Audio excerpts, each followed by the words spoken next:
আমগো দেশের ভিতরে 95% মানুষ আমরা মুসলমান। ইসলামী নামক যারা দল করে বেড়ায় তারা হিন্দুদেরকে নমিনেশন দিয়া তারা এমপি বানাইতে চায়। হুজুরে কোন ঠিক কিনা? তারা যদি বুঝতো আল্লাহর কোরআন, এই দুঃসাহস তারা দেখাইতো না।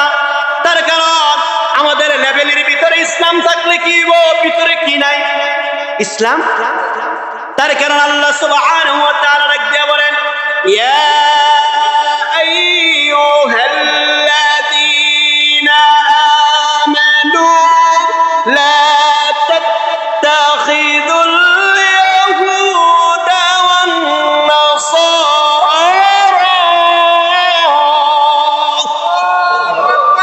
বা'দুহুম আউলিয়াউ বা'দ। আল্লাহ ডাক দিয়া বলে, হে ঈমানদারেরা, হে মুমিনেরা, লা তাত্তাখিযুল ইয়াহুদা ওয়ান নাসারা বা'দুহুম আউলিয়াউ বা'দ। ইহুদি নাসারাদেরকে ভাই বানাইও না, বন্ধু বানাইও না, তাদেরকে নেতা বানাইও না। কি বানান যাবে না? কথা কার? আল্লাহ। তাহলে তারা কোন কোরআন পয়রা হিন্দুদেরকে নমিনেশন দিয়া 95% মুসলমানদের নেতা বানাইতে চায়? বুঝা যায় কোরআন একখানো, তাদের রাজনীতি কি। জোরে বলেন কথা ঠিক কিনা? আবার আরেকজন ফিসাব বড় গর্বের সহিত কয়, এই বছর আমি জীবনের প্রথম হিন্দুদের মন্দিরের ভিতরে 7 লক্ষ টাকা বরাদ্দ দিয়েছি। কয় লাখ? 7 লাখ। কার টাকা দিলা? জনগণের। কার টাকা দিলা? তোমার এই হালাল টাকা হিন্দুদের মন্দিরে দেওয়ার জন্য এই দুঃসাহস তোমাকে কোন কোরআন দিয়েছে আমরা জানতে চাই। কি বলেন কথা ঠিক কিনা? আল্লাহ সুবহানাহু ওয়া তাআলা রাখতে বলেন, হে দুনিয়ার মানুষেরা শোনো, লা তুশরিক বিল্লাহ ইন্নাশ শিরকা লাযুলমুন আযীম। শিরক হচ্ছে সবচাইতে বড় জুলুম, এর চাইতে বড় জুলুম আর দুনিয়ার কিছু। খুব ভালো করে বুঝার চেষ্টা করেন। আল্লাহ সুবহানাহু ওয়া তাআলা অন্য জায়গার ভিতরে রাখ দিয়া বলেন, আল্লাহু লা ইলাহা ইল্লা হুয়াল হাইয়ুল কাইয়্যুম।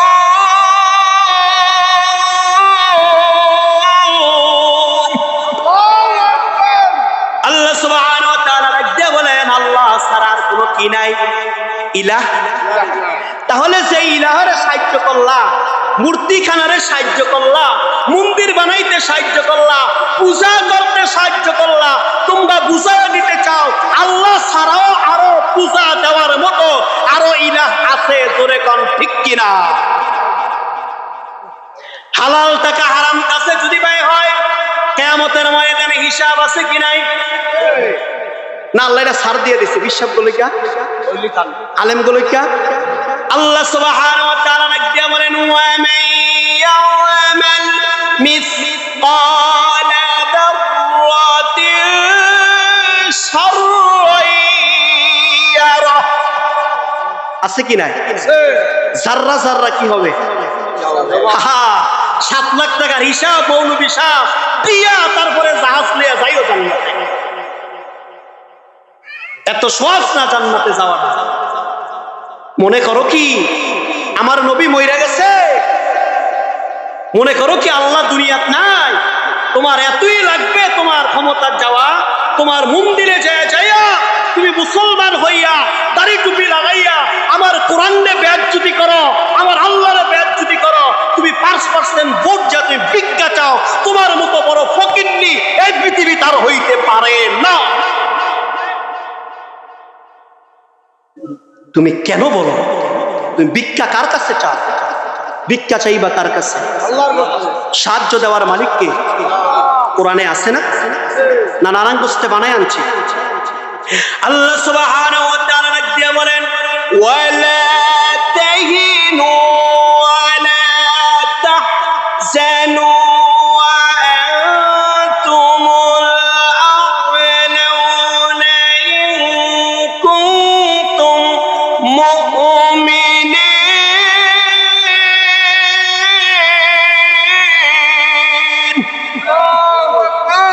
তোমাদেরকে সাহায্য করে কে? জোরে কান। তাহলে যে আল্লাহ তোমার কাছে সাহায্য করবে, তাহলে আল্লাহর বাদ দিয়া মন্দিরে যে সাহায্য চাইলা, ভোট চাইলা, খয়রাত চাইলা, যা চাইলা, তুমি মুসলমানদের ইসলামের ভিতরে চুনকালি মাইকা দিলা, মনে রাখো মৌলবী সাহেব, কিয়ামত পর্যন্ত তুমি ক্ষমতায় যাইতে পারবা না। কেন? যদি আল্লাহর কোরআনের কথা সত্য হয়। আমি আপনাদেরকে কোরআন দিয়ে দলিল দিচ্ছি। আল্লাহ সুবহানাহু ওয়া তাআলা বলেন, কুলিল্লাহুম্মা মালিকাল মুলকি তুতিল মুলকা মান তাশাউ ওয়া তানসিউল মুলকা মিম্মান তাশাউ ওয়া তুইজ্জু মান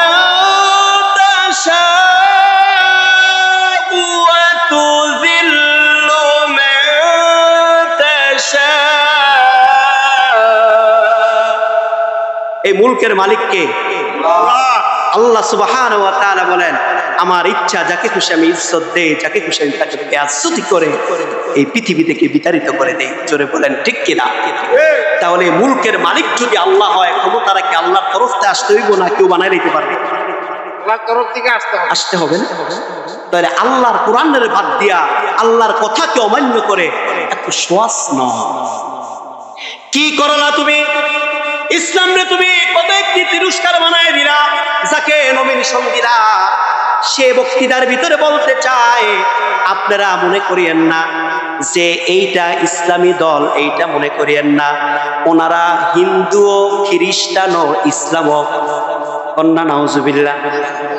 কারা? ওনারা হিন্দু খ্রিস্টান ইসলাম মানে মুসলমান। তাহলে ভাই, একজন বিধর্মী, একজন হিন্দু যার ধর্মের অস্তিত্ব নাই, তাকে তুমি ভালো জায়গার ভিতরে বসাইয়া আজকে তোমাকে সে হিন্দুও বানাইছে, খ্রিস্টানও বানাইছে। এখন যদি তোমার লজ্জা যদি না হয়, তোমার কবে লজ্জা হবে আমরা জানতে চাই। কবে লজ্জা? আমাদের দেশে আরেকটি আমাদেরকে কি দেয়? গোসামিল দেয়। আপনাদের কষ্ট হচ্ছে? অনেক সময় হয়ে গেছে। আরেকটি আমি যাই যাচ্ছি, একদম খুব সংক্ষেপে চলে যাচ্ছি। আমাদের দেশে আরেকটি গোসামিল দেয়। কি গোসামিল দেয় জানেন? হিন্দু ধর্ম এটাও তো আল্লাহর থেকে আসছে, খ্রিস্টান ধর্ম এটাও কি আল্লাহর থেকে আসছে, ইহুদি ধর্ম এটাও কি আল্লাহর থেকে। কোন কোরআন কইরা কয়? কোরআনের কোন জায়গায় লেখা আছে ইহুদি ধর্ম আল্লাহর ধর্ম? এ ভাই, ইহুদি ধর্ম মুসা আলাইহিস সালাতু ওয়াস সালাম যেই যুগে নাসিল হইছে, যেই যুগে দুনিয়ার ভিতর আসছে, যারা কালিমা পড়ছে লা ইলাহা ইল্লাল্লাহ, তারা কি মুসলমান? তারা কি? জোরে কোন কে? ইব্রাহিম নবীর যুগে যারা কালিমা পড়ছে তারা কে? ঈসা নবীর যুগে যারা কালিমা পড়ছে তারা কে? তাদের নামই হলো ইসলাম। আমগো যুগের ভিতরে যারা কালিমা পড়ছে আমাদের নবী মুহাম্মদের যুগে, তারা কে? মুসলমান।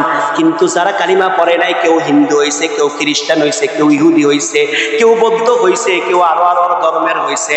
আল্লাহ কয় আমার কাছে অন্য কোনো ধর্ম নয়, আমার কাছে ধর্মের নাম কয়টা? সেইটার নাম কি? কোরআনে আছে কি নাই? আল্লাহ সুবহানাহু ওয়া তাআলা ডাক দিয়ে বলেন, ইন্নাদ-দীনা ইনদাল্লাহিল ইসলাম।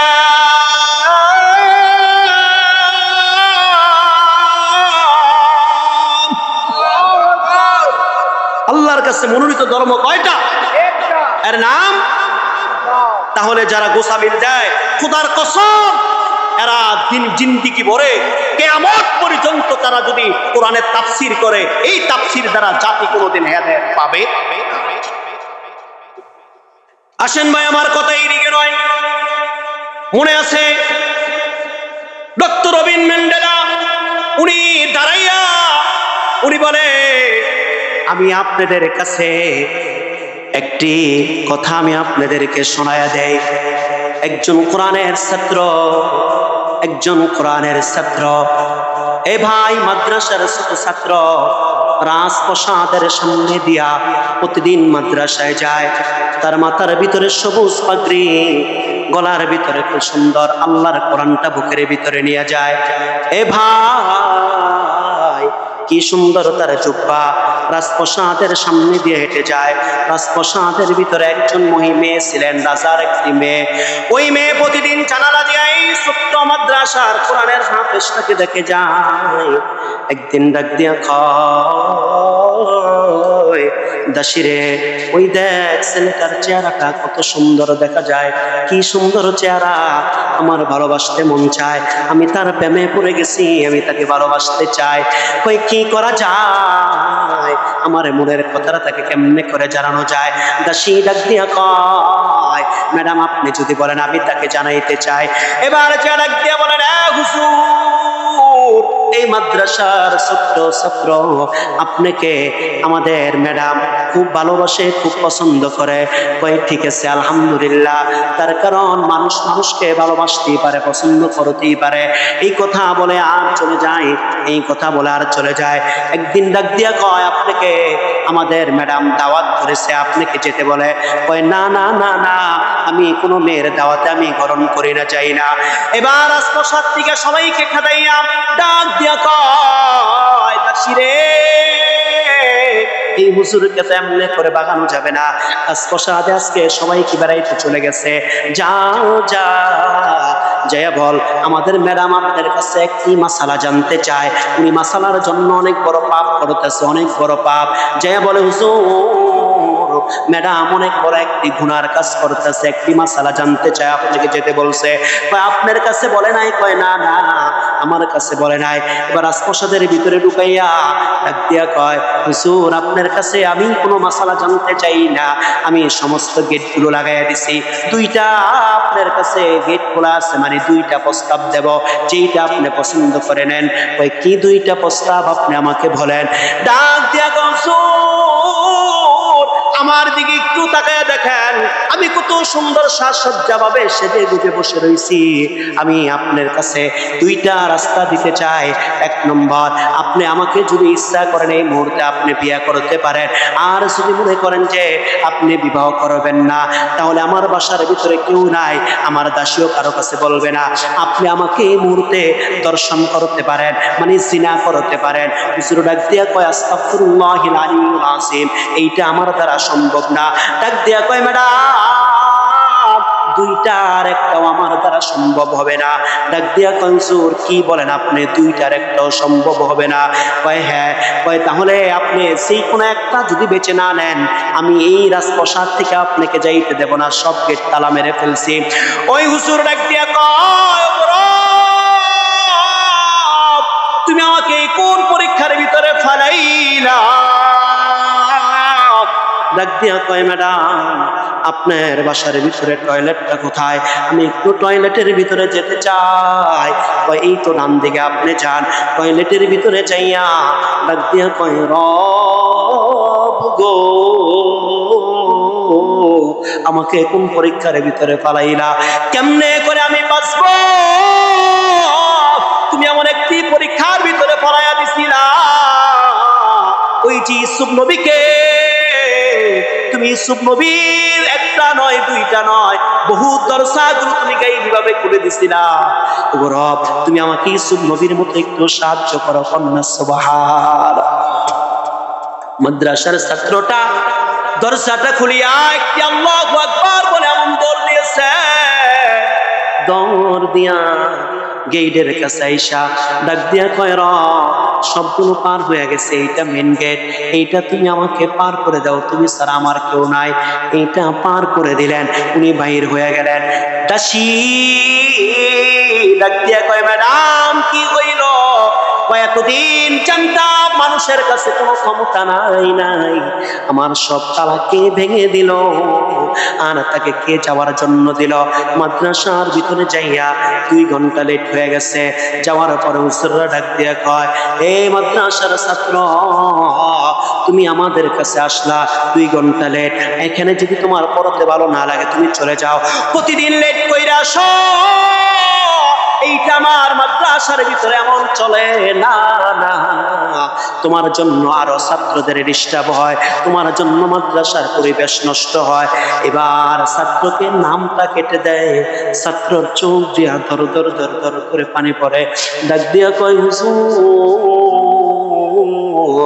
আপনি আমার নাম কেটে দিছেন, আপনি আমার নাম কেটে দিছেন, কই যাব আমি, কার কাছে আমি শিখবো, কোথায় আমি কোরআন পড়ব?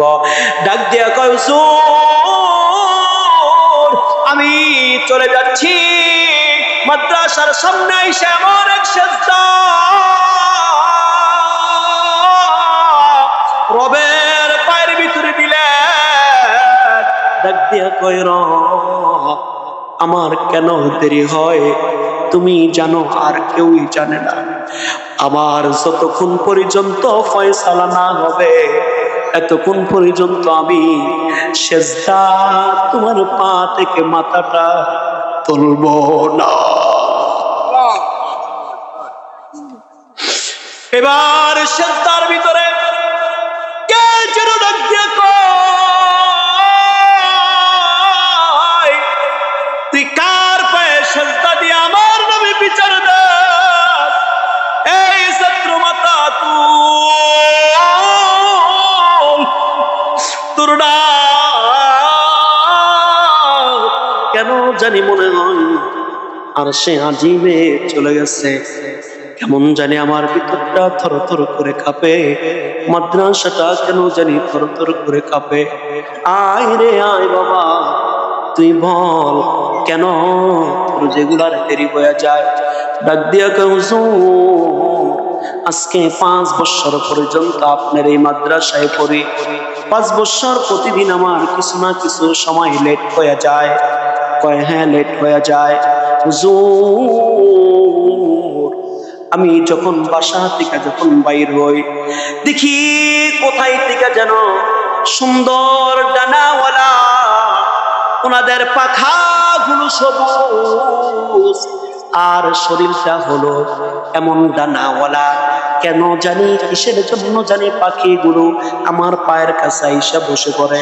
হুজুর গো, পাখিগুলো ডানাগুলো বিছায়া দেয়, আমাকে বলে তাদের পায়ের তাদের পাখার উপরে আমার পা রাখতাম। আমার পা রাখতে মন চায় না, আমি আস্তে করে বসিয়া যাই, পাখিগুলো আস্তে আস্তে সরায়, পাখিগুলো আস্তে আস্তে সরায়। হুজুর আমি হাইটা কোনোদিন আসতে পারি না, এমন ভাবে পাখিগুলো আমার পায়ের কাছে আসে। আমি প্রতিদিন সরাই আস্তে আস্তে মাদ্রাসা পর্যন্ত আস্তে আস্তে আমার লেট হয়ে যায়। আজকে কেন লেট হইল? হুজুর বাসার মেয়ে এইভাবে আমাকে এই ঘটনা ঘটাইছে। হুজুর দরায়া ধরে চোখের পানি ছেড়ে দিল। আইরে সারা জীবন শুনলাম মাদ্রাসার তলবে আলেম কোরআনের ছাত্রদের পায়ের নিচে ফেরেশতাদের পাখা বিছাইয়া দেয়, কিন্তু কোনোদিন ফেরেশতা দেখি নাই, কোনোদিন ফেরেশতা দেখি নাই। খালি জীবন পরে হাদিসের ভিতরে শুনছি, আজকে আমার এই ছাত্রর মুখে শুনলাম এমন পাখি দেখি ফেরেশতারা পাখি হইয়া পায়ের তলে পাখা বিছায়া দেয়। কন্যা সুবহান। এ ভাই যারা কোরআনওয়ালা হয়ে যায় তাদের দাম যদি আমি বলতে চাই রাত্র শেষ হয়ে যাবে, দিন শেষ হয়ে যাবে, দাম বলা শেষ হবে না ভাই। এই কোরআনওয়ালা মানুষগুলা আল্লাহর কাছে এত দাবি। আল্লাহ ডাক দিয়া কয়, এই মানুষগুলারে যখন নাকি কবরে দেওয়া হবে, কবরের ভিতরে একটি পাখি ঢুকে যাবে, ডান দিক দিয়া পাখি ডানা দিয়ে দিবে, বাম দিক দিয়ে দিয়ে দিবে, পায়ের দিক দিয়া পা গুলো দিয়ে দিবে, মাথার দিক দিয়া এমনি করে ঠোঁটটা গেড়ে বসে থাকবে। মুনকার নাকির আইসা বলবে, এ পাখি কবরের লাশটা কোথায়? কয় কেন গো? কামদা মুনকার নাকির সওয়ালের জবাব নেওয়ার জন্য আসছে।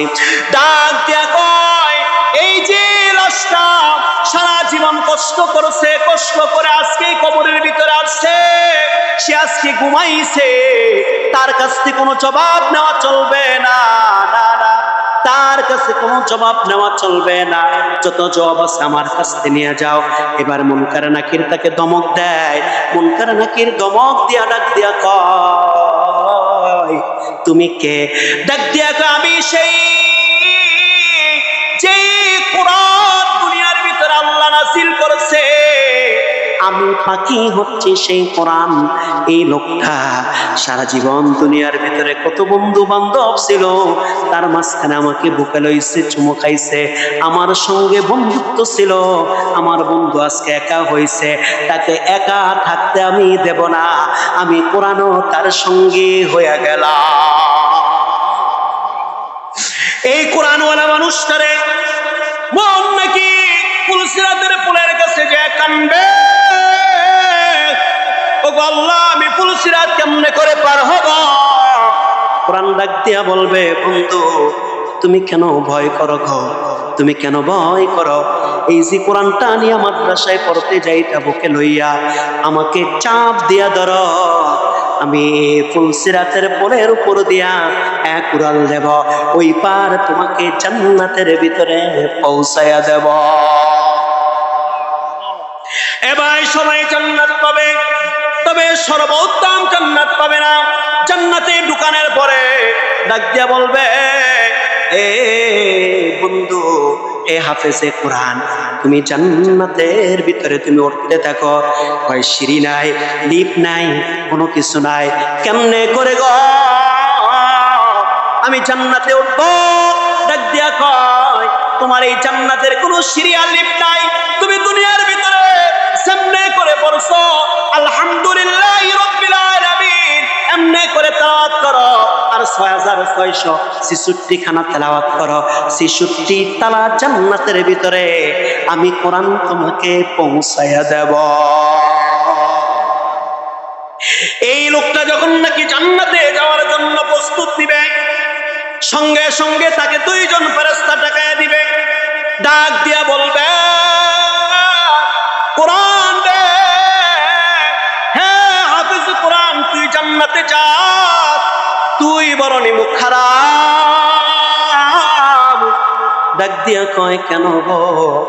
কয়, তুমি জান্নাতে যাইবা, কাঠটা খাইয়া জান্নাতে যাও, কাঠটা পরিধান করে জান্নাতে যাও। কে তোমারে খাওয়াইছে, কে তোমারে পড়াইছে? এবার ডাক দিয়া কয়, তুমি জান্নাতে যাইতে হলে 10 জন মানুষ ছাড়া জান্নাতে যাইতে পারবা না। কয়জন? 10 জনের ভিতরে আমি 8 নম্বর পর্যন্ত আপনারা অনেকেই জানেন।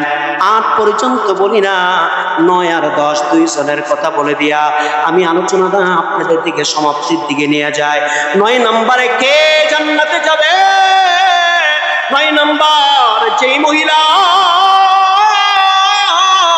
ওই যে কদু গাছের ভিতরে কদু ধরার পরে আবুর কান্দি তাফিজুল কোরআন মাদ্রাসায় একটি আইনা কদু দিয়া গেছে, দুয়া চাল দিয়া গেছে, একটি মোরগ দিয়া গেছে, একটু লবণ দিয়া গেছে, কয়টা সিম দিয়া গেছে। ডাক দিয়া কয়, হাফেজে কোরআন কেন দিয়া গেছে? উনি জান্নাতের আশায় দিয়া গেছে, উনি কোরআনকে মহাব্বত করে দিয়া গেছে। আজকে তাকে সারা তুই জান্নাতে যেতে পারবি না। আর ডাক দিয়া কয়, ওগো আল্লাহ, আমি এতিম ছিলাম,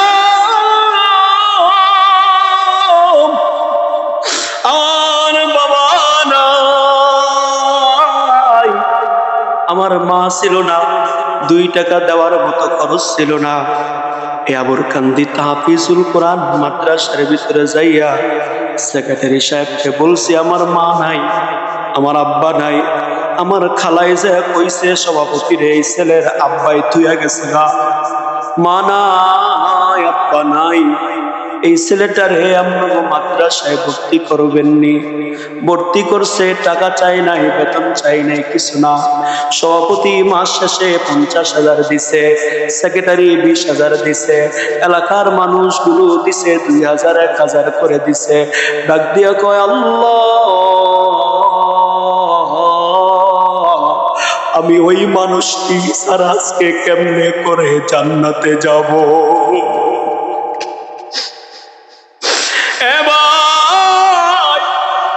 এই তাফসীরুল কুরআন মাদ্রাসায় কতজন ছাত্র এতিম আছে জানি না। করজনি বাবা নাই, করজনি মা নাই, আমি জানি না রে ভাই। আমি আমার মাদ্রাসার একটি ঘটনা আপনাকে শোনাই। গেল বছর শবে বরাতের সময় আমি মাদ্রাসাটা বন্ধ দিলাম, বন্ধ। সব ছাত্ররা বেডিং গুলো গুছায়, বাড়িতে যাওয়ার কত আনন্দ। সব ছাত্রগুলো গুছায়, একটি ছাত্র দেখি সে নতুন পোশাক পরে না, টাঙও গুছায় না, তার হাতে ব্যাগ নাই। একবার এই দিকে চায়, একবার ওই দিকে চায়। সব ছাত্র যখন চলে যায় আমি ডাক দিলাম, বাবা তুমি কি বাড়িতে যাবা না? খোদার কসম এই স্টেজের ভিতরে বসছি, ছেলেটার চোখ দিয়া পানি বাইর হয়ে গেছে। আমি সঙ্গে সঙ্গে জড়াইয়া ধরলাম, কি হয়েছে তোমার বলো? ডাক দিয়া কয়, দুনিয়ায় আমার যাওয়ার কোনো জায়গা নাই।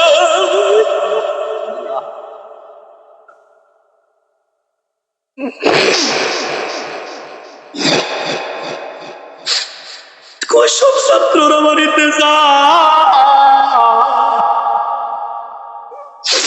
আমি কই যাব? আমার মা নাই, আমার আব্বাই বিবাহ করছে, সেই মা আছে, আমি গেলে মা আমাকে পেট ভরে খেতে দেয় না। ছেলেটারে বুকের ভিতরে জড়ায় ধইরা কতক্ষণ কান্নাম, আর ডাক দিয়া কই, বাবা রে, দুনিয়ার কোন দরজা যদি খোলা না থাকে, আমার রব আমার দরজাটা তোর জন্য খোলা রাখছে, আয় আমার বাড়িতে। বাইরে ছেলেটা এখন 20 পারা হেফজ হয়ে গেছে। আমি আরেকদিন তাকায়া দেখলাম একজন বা আইসা কত খাবার নিয়ে আসছে। অন্য ছাত্রর গার্জিয়ানেরা, ছাত্রর মা যখন আসছে দৌড়ে ছাত্রদের কোলের ভিতরে যাইয়া ধরছে, জড়াইয়া ধরছে কোলের ভিতরে। যখন নাকি জড়াইয়া ধরে একটি দৌড় মেরে যায়, মা এই গালে চুমু খায়, ওই গালে চুমু খায়। ওই ছেলেটা ওই মায়ের চেহারার দিকে তাকাইয়া রইছে। আমি একটু আড়াল কইরা দেখতে গেলাম ছেলেটা কি করে। কিছুক্ষণ পরে দেখি ভাই ছেলেটা আস্তে করে রুমের দিকে আইসা সিটের ভিতরে এমনি করে মাথাটা লাগাইয়া ফুফায়া ফুফায়া ছেলেটা ফুফায়া ফুফায়া কান্দা। আমি পিঠটার ভিতরে তৈরা কইলাম, বাবারে তুই কেন কাঁদো?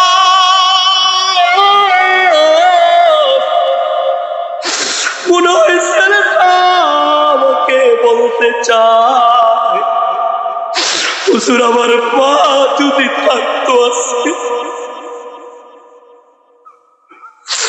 আমার মা তো আজকে খাবারে নিয়ে আসতো,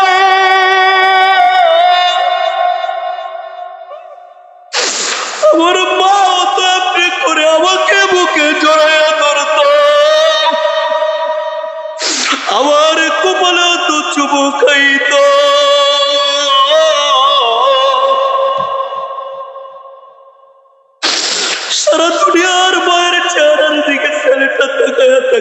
রাতের দিকে থেকে ওই ছেলেটারে কেউ কোলেও নেয় না, চুমাও খায় না।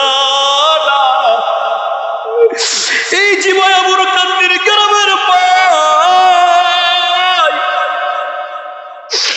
এই জায়গার ভিতর আজকে দুইজন ছাত্র পাগড়ি নিবে। কোন ছেলে জানিয়ে এমনি করে মার আদর পাই না, আব্বার আদর পাই না। আমি আপনাকে কত ঘটনা শোনাবো। কোন ছেলেটা জানি এদের ভিতরে জোতা কিনতে পারে না, এই মাদ্রাসার কোন ছেলেটা জানি